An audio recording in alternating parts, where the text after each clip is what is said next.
Paschimbanga finance ডিপার্টমেন্টের তরফ থেকে একটি নোটিফিকেশনের মাধ্যমে এই বছরের বোনাস কারা কারা পাবে সেটা ঘোষণা করেছে।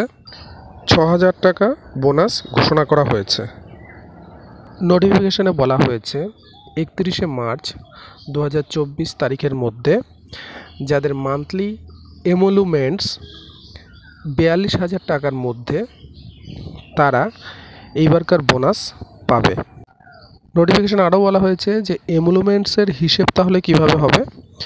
এমোলুমেন্টসের হিসেব সাধারণত আমরা যে বেসিক পাই, বেসিকের সঙ্গে ডি এর যোগ করলে যে টোটাল অ্যামাউন্টটা বেরোবে সেটাই হচ্ছে এমোলুমেন্টস।